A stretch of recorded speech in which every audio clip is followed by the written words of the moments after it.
নমস্কার, মৌমিতার গৃহকোণের আরেকটি ব্লগে সবাইকে স্বাগতম। সবাই কেমন আছো?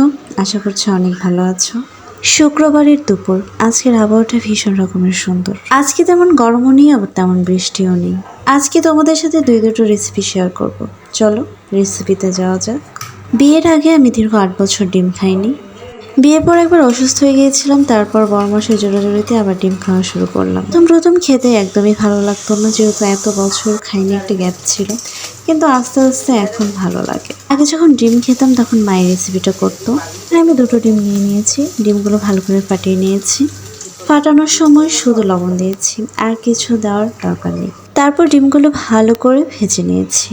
ডিম ভাজাভাজি শেষ হয়ে গেলে এখন তরকারি রান্না করার জন্য তেল দিয়ে দিয়েছি কড়াই। ফোড়নে দিয়ে দিয়েছি কয়েকটা তেজপাতা। আর আজকে এই তরকারিটা আমি পেঁয়াজ বাটা দিয়ে করব। তোমরা চাইলে পেঁয়াজ কুচি কুচি করে কেটেও নিতে পারো। পেঁয়াজটা ভালোভাবে তেলে ভেজে নিতে হবে, যেন কাঁচা গন্ধটা না থাকে। পেঁয়াজের যদি কাঁচা গন্ধ থাকে তাহলে খেতে একদমই ভালো লাগে না, তাই পেঁয়াজটা ভালো করে ভেজে নিতে হয়। পেঁয়াজটা ভালো করে ভাজা হয়ে গেলে আমি কিছু মশলা দিয়ে দিব। আমি আগে থেকে এখানে কিছু মশলা রেডি করে রেখেছি। তার মধ্যে ছিল জিরে বাটা, শুকনো মরিচের গুঁড়া, হলুদের গুঁড়া, লবণ আর 2টো কাঁচামরিচ। আমি এর আগেও তোমাদেরকে আরেকটা ভিডিওতে বলেছি যে আমি পাটায় বেটে রান্না করি। জিরেটা আমি সবসময় পাটায় বেটে রান্না করি।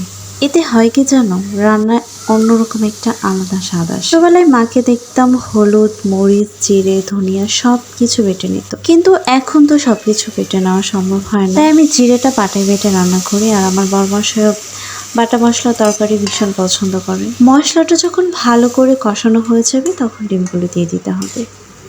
আমার মা কি বলেন জানো, মশলা যত ভালো করে কষানো হয় রান্না তত বেশি মজা হয়। আসলে কিন্তু তাই, মশলা যত কষানো হয় রান্না কিন্তু বেশ মজা হয়।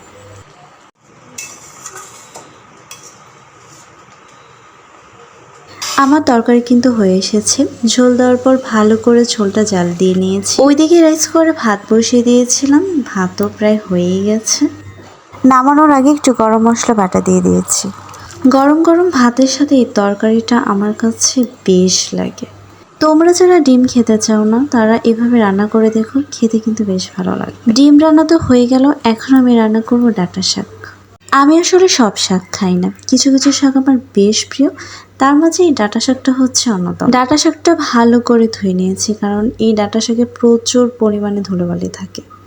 একদম সাধারণভাবে ডাঁটা শাকটা রান্না করেছি। ফোড়নে দিয়ে দিয়েছিলাম শুকনো মরিচ আর অবশ্যই রসুন। তারপর হলুদ গুঁড়ো, লবণ আর মরিচ মানে কাঁচামরিচ দিয়ে ভালো করে শাকটা ভেজে নিই। শাকটা আগে ধুয়ে কুচি কুচি করে কেটে নিয়েছিলাম। তোমাদের সাথে গল্প করতে করতে আমার রান্না হয়ে গেছে। তোমাদের সাথে কিন্তু আমার গল্প চলতেই থাকবে।